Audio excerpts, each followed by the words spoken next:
don't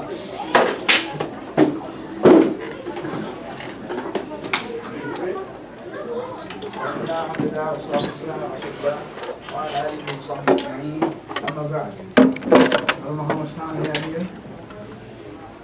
About 20 minutes. 20 minutes? Alright, well, we just want to make a continuation of what we've been speaking about, inshallah subhanahu wa ta'ala. Very important adab with regards to the muta'allim and the mu'allim. Khayran, inshallah subhanahu wa ta'ala.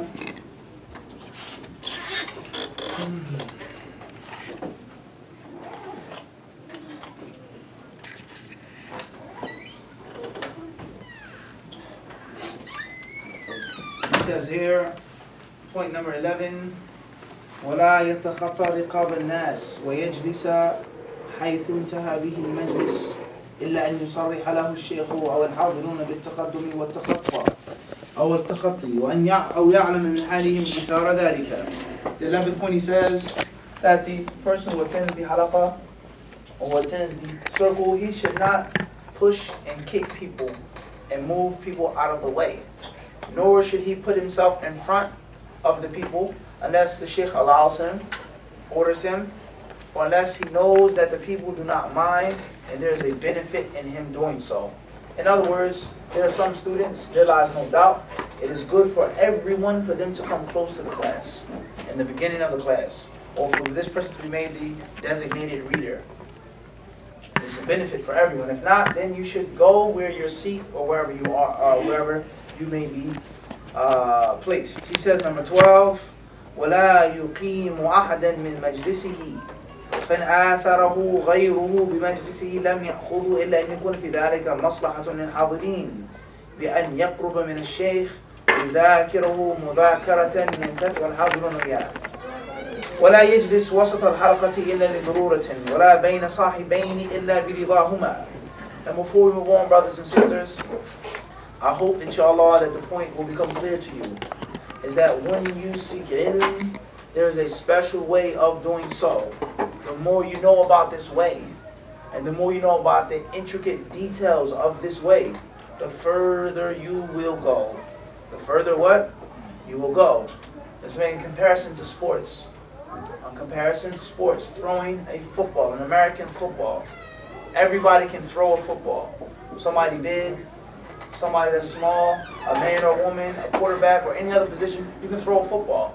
But the people, they vary in their length and in their distance, how far the football will go. Whether it's because of your height, because of your strength, or most importantly, because of your what? Skill. The specific technique. How to hold the football, where to throw, where your fingers are placed, to follow through with the pass, etc. And that is the difference between someone who's a quarterback and someone who isn't. The amount of knowledge that you have of those details, the amount of skill, the amount of practice that you have, that makes a good quarterback, and that separates a good quarterback and a great quarterback. Make sense? Make sense? But just throwing a football, picking it up, everyone can do that. And the same process is with regards to talab al-ilm. The more you know of these specific details, along with the general principles, the further you will go. Everybody understand this? Because there's going to be certain things that you're going to be taught and trained to avoid before you even go overseas, before you graduate, before you finish. You learn the details. And it takes, bi'idhnillah subhanahu wa ta'ala, the slow passage of time and you sticking to your teacher and your instructor. With that, seeking help in Allah subhanahu wa ta'ala first and foremost, you will go far. As for if you seek knowledge, you don't know the specifics, you just know the basics, you don't have everything in detail, then it's just like the football's going to go a couple yards. It's going to be a wobbly pass. But you can't go yards down the field, spiral pass, on point. Everybody understand this? So this is the whole purpose of us mentioning these things. I'm sure you hear many general things all the time. Seek knowledge, be sincere, fear Allah, make review, etc. Khayran inshallah. Moving on. An-Nawawi rahimahullah, he says, point number 12. He should not make anyone stand up and get up from his or her majlis. If someone else allows you to sit in their spot or their seat, la bas.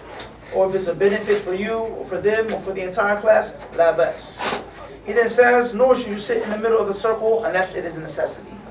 You should not come and be the only one or the person who's in the middle of the halaqah unless there is durura, unless there's no other place to sit, or unless the teacher says, come to the beginning of the class or the front of the class, and let's make a presentation on something. If that's not the case, then the people should be sitting in a what? In a halaqah, not in the middle of the halaqah. He then says, وَإِذَا فُصِحَ لَهُ قَعَدَ وَضَمَّ نَفْسَهُ ويحرص على القرب من الشيخ ليفهم كلامه فهما كاملا بلا مشقة وهذا بشرط أن لا يرتفع في المجلس على أفضل منه. He says, and when someone makes space for you, when it's a little tight in the classroom or a little tight in the halaqah, then you should sit down in the space that is given to you. And you should try your best to get as close to the instructor as possible in order for you to hear and listen to the words of the instructor in a perfect manner. In other words, how you sit determines on how you benefit. How you sit and position yourself depends on how much you'll get from the teacher. And there's a difference between understanding 50% of his speech, which is a benefit, 60%, half of the lesson, 30%, and understanding everything he said, let alone a person's actions and gestures. And it lies no doubt. When you talk about da'wah, when you talk about teaching, the way you express yourself, the way you talk, has a big effect upon the people. And this is why the khatib, the one who gives the sermon, is to be atop of something. Is to be elevated above the people. So not only do they hear him, but they see him. And the people of knowledge, they mention specific etiquettes with regards to the khatib. Certain hand movements the khatib should not make. Certain hand movements the khatib is allowed to make. The way he looks at the people, the way he addresses the people, the eye contact that you make has a huge effect upon people listening and benefiting from your words. And we say this also applies to a teacher. When you're close to your shaykh, you're close to your staff, you see how he or she talks, how they move their hands, inshallah you will inherit that movement. You inherit that style of teaching and you'll pass it on to the next generation, being the next subhanahu wa ta'ala. And no one can understand this and value this except for those who aspire to be real, serious tulab al-ilm. An-Nawawi rahimahullah ta'ala, he then says, this is a condition if there's no one who's better and more virtuous than him. In other words, there is seniority in Islam. There is a senior pupil. There's someone who is, or someone, the sheikh's son, for example, the teacher's close family members, or someone who has studied with him longer, etc., then they have front row seats. He then says, number 14, وَيَتَأَدَّبْ مَعَ رِفْقَتِهِ وَحَاضِرِ الْمَجْلِسِ فَإِنْ تَأَدَّبَهُ مَعَهُمْ تَأَدَّبَ مَعَ الشَّيْخِ وَاحْتِرَامِ الْمَجْلِسِ وَيَقْعُدْ قَعْدَةَ الْمُتَعَلِّمِينَ لَا قَعْدَةَ الْمُعَلِّمِينَ. He says the 14th point is that you should be respectful to your classmates. Not only respect the teacher, but respect the people who are sitting with you. He then says, and giving honor to the instructor. And when you sit down, you should sit down like you're a learner, and you do not come and sit down like you're a master. And it's a very important point right here, is that you come to a class to learn, even if you feel you don't know more than the teacher. Or what he's saying is not that special, not that important, but you'll humble yourself as if you're trying to learn. And you don't come to the classroom with a prideful, conceited attitude, sitting like you're the teacher. And many people, they do this. How they sit, what they say, they don't raise their hands. They say, nah, yeah, that's right, that's right. It's not a proper etiquette you say to your teacher. To say that's right. You don't say that. And that's why the companions, they said, we saw as a strange thing. When Jibreel asked him, and Muhammad ﷺ told him, he says, Sadaqta. You've spoken the truth. فَعَجِبْنَا لَهُ يَسْأَلُهُ وَيُصَدِّقُهُ. The companions, they said, we saw it as strange. He's asking him a question, and he's saying, yeah, that's right, that's right, yeah, that's right. In other words, a student of knowledge should not say that to his teacher. And many people, they do this. Some people, they just don't know. They just don't know. And others, they may have something in their hearts that causes them to have this type of aura with their teachers. And we quote and we say again, it separates from an average student of knowledge to an advanced student of knowledge by knowing these fine points. An-Nawawi rahimahullah ta'ala, he then says, number 15, وَلَا يَرْفَعُ صَوْتَهُ رَفْعًا بَلِيغًا مِنْ غَيْرِ حَاجَةٍ وَلَا يَضْحَكْ وَلَا يُكْثِرُ الْكَلَامَ بِلَا حَاجَةٍ. You should not raise your voice. You should not raise your voice unless it is a necessity. You should not laugh. And you should only speak when you have to speak in the majlis, even if the shaykh can't hear you. And many people, they fall into this. And many people, they were just doing it just now. They were talking, laughing, giggling, and not just small children. There was an older brother, sitting right in front of me. He was talking. I don't know what he was talking about. Maybe it was important. Maybe it wasn't important. Maybe what I was saying was worthless or useless. But that's not the proper etiquette. When you're sitting in a majlis or a classroom, you should remain silent. And you should only talk if it is a necessity. You shouldn't laugh. You shouldn't play around. And a lot of times people, they get caught up in mixing between respecting the teacher and respecting what the teacher has. There may be a teacher, for one reason or another, you don't like the way they look, or whatever the case is, but just the sheer fact that he preceded you in ilm. He went before you went.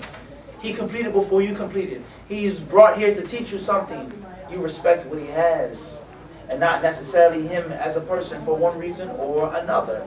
So therefore, this is very important for us to understand the fine differences between these two concepts. Number 16. ولا يعبث بيده ولا غيرها ولا يلتفت بلا حاجة بل يقبل على الشيخ مصغيا إليه. You shouldn't play with your hands. You shouldn't play with anything else. Rather, you shouldn't turn around and look in a different direction if there's no need to do so. You should give all of your devotion and all of your intention to your instructor. Number 17.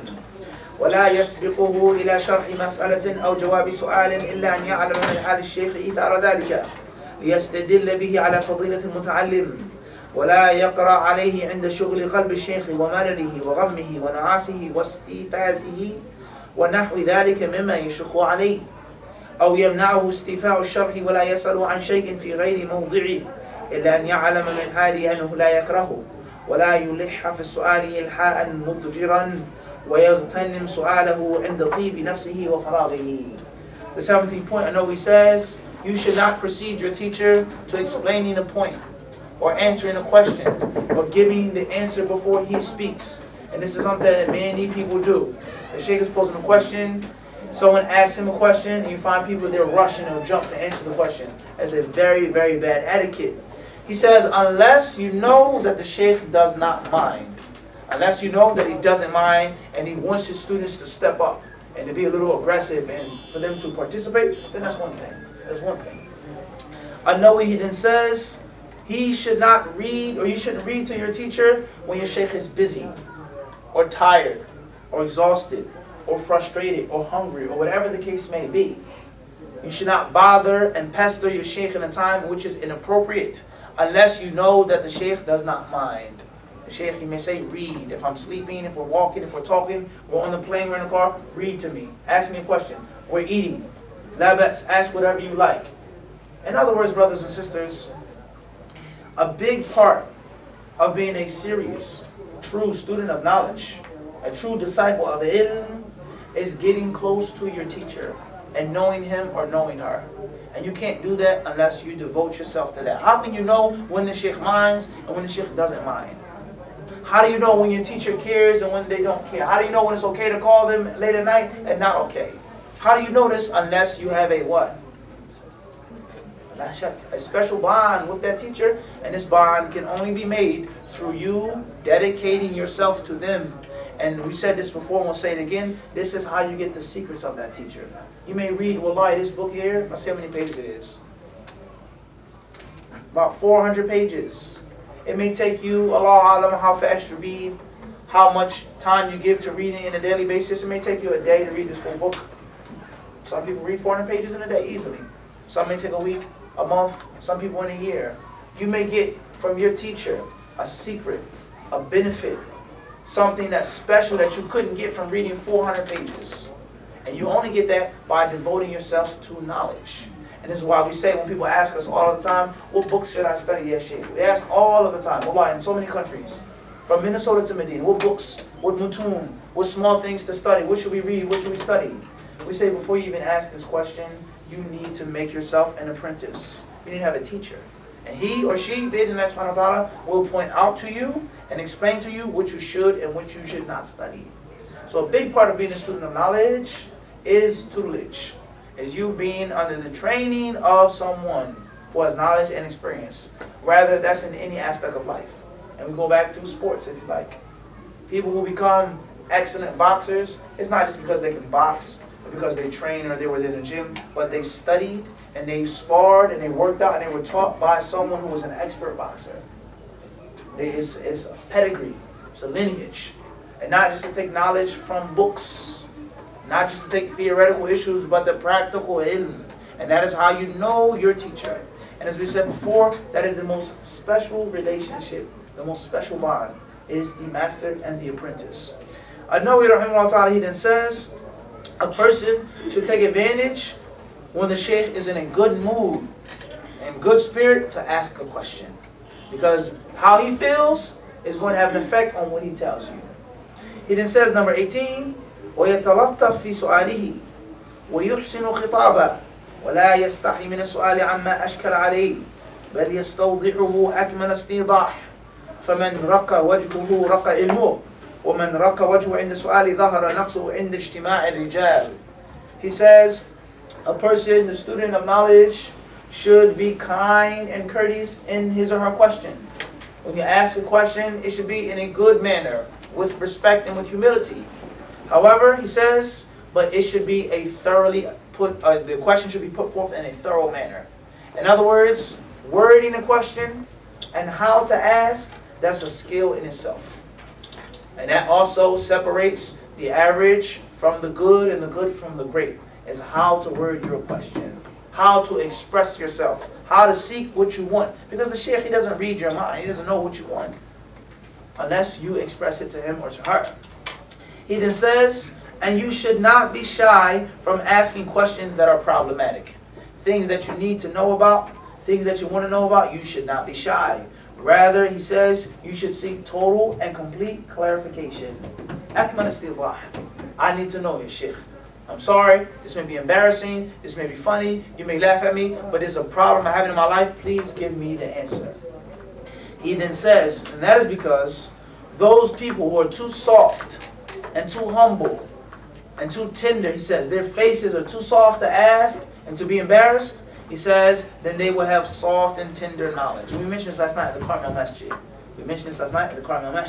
He then says, and those people who don't have enough courage to ask a question and to bear a little bit of embarrassment or shame, he says, then their weakness will become clear when they're around others.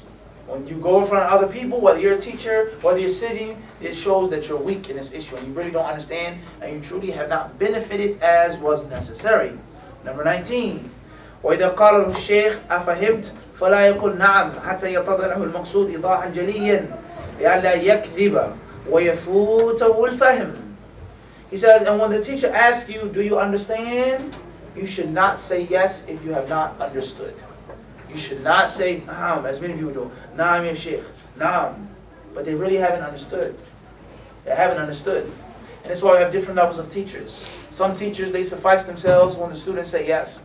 And other teachers, as I was taught and instructed, and what I try to implement in my classes, is that we make sure that you've understood. Explain to me what I just said to you. But not in my words, in your own words. Let's make an example. Let's make a hypothetical situation. Or you come to the beginning of the class and explain it in front of everyone. Many people, they do this. They're too shy to say they didn't understand. They're too embarrassed. If you don't understand, it's best to say, I didn't understand. Can you please repeat that? I didn't get that. There's nothing wrong with that. He then says, number 20, وَلَا يَسْتَحِي مِنْ قَوْلِهِ لَمْ أَفْهَمْ. And then he mentions this point again in another way. Number 21, وَمِنْ اعْتِقَادِ الشَّيْخِ اعْتِنَاعُهُ وَرَغْبَتُهُ كَمَالْ عَقْلِهِ وَرَوْيِهِ إِلَى آخِرِهِ. We're going to stop here. بإذن الله سبحانه وتعالى. Maybe we can leave some time for some questions. If you have any questions, perhaps someone wants to add something or comment, بإذن الله, the sublime and the exalted, I'd rather stop ahead of time instead of being cut off again, inshallah. Are there any questions that anyone has? No. Fine. The question says, can you tell us a little about your journey to Medina? How did you learn, etc.? I was born and raised in Philadelphia, Pennsylvania. I was born and raised a Muslim. My father used to study Arabic in the 70s. And when I was about 16, that's when I became quote-unquote enlightened. That's when I got the inspiration to study. I came across some notes that my father had written in Arabic and Nahu. There's some index cards up in some storage. So I was looking through them and I sat down and I said, wow, this looks pretty interesting. Some English things, some Arabic things, some things highlighted, some things that were underlined. And Allah subhanahu wa ta'ala, He put something in my heart and He caused me to want to seek knowledge. So I was about 16. From that day on, I began studying Arabic, teaching myself Arabic. I began memorizing the Quran. And alhamdulillah, not bragging or boasting, but perhaps as a means of inspiration, from that day forth, that was the only thing that meant something in my life, was going overseas or learning and studying. Then when I was about 17, going towards 18, I met a student from the University of Medina, and he asked me what I wanted to do when I finished high school. And I told him that I wanted to study Islam. And he says, where do you want to study Islam? So I told him, I said, I can study here in America. He says, no. He says, why don't you go somewhere better? I said, where is that? He says, why don't you go to the Prophet's city? I said, really? He says, yes. I said, how do I get there? He says, go and apply to the university. You'll get a scholarship, inshallah. So when I was 18 years old, I left America for the first time. And alhamdulillah, I was fluent in Arabic. I could read, write, and speak fluently. I went and I applied for the university. And I stayed there for approximately 1 year. I had freelance studies. I wasn't in the school yet. I sat in different halaqah. I was in mashayikh and other ulama. I read books. I studied things, taught myself other things. Then I left. I stayed in America for about 1.5 years. Continued my studies there in America. Then I went and applied to the university again because I didn't get accepted the first time. Then I left and I went to Yemen. And I studied in Yemen for 1 year. And I benefited tremendously there. And learned from many of the mashayikh in Yemen. That was also for 1 year. Then I was accepted in Islamic University of Medina. And I started the College of Hadith and Islamic Studies, which is a 4-year program. I entered that program. Alhamdulillah, I passed and I finished that, which was a dream come true. And then Allah blessed me again and allowed me to go and complete my master's degree in the sciences of Hadith, which is another dream come true. So that is approximately a summary of 11 years of my life. The last 11, 12 years out of my life, that's how I began to seek knowledge. That's how I started seeking knowledge. And as a benefit, inshallah, the thing which led me to seeking ilm was my fondness of reading books. My mother would always encourage me when I was younger to read books. And she told me to go to the library, and she always encouraged me to be studious, even before it had anything to do with Islam and Arabic. She would say, go to the library, pick up a book, don't just be a nobody. Don't be a hoodlum. Your name is Muhammad. She said this to me. Your name is not Mike or Mark, your name is Muhammad for a reason. So educate yourself. So my mother, she directly inspired me. And my father, I would say he indirectly inspired me. He exposed me to many things. In my house, there was a slew of books, all types of literature. My father, when he made Hajj before I was born, he brought back pictures in the album book. And I looked in those pictures and that had an effect upon me. So the point is that a student of knowledge, he or she, inshallah, girl or boy, yani male, female, you should always be fond of books. When I start practicing Islam really, and start really being a Muslim and things like this, when I was 16, reading books was no problem. And I had many contemporaries, many colleagues. They were trying to be studious, they were trying to be religious, but getting them to pick up books was a problem. And most people don't like to read. So my encouragement to you, brothers and sisters, you have your classes, you listen to your lectures, you do this and do that, but you should always have an abundance of books. Whether it's an actual book, whether it's a book on an iPad, you should have books. You should read books. You should be bookworms. So that's brief, very brief. I know we don't have a lot of time.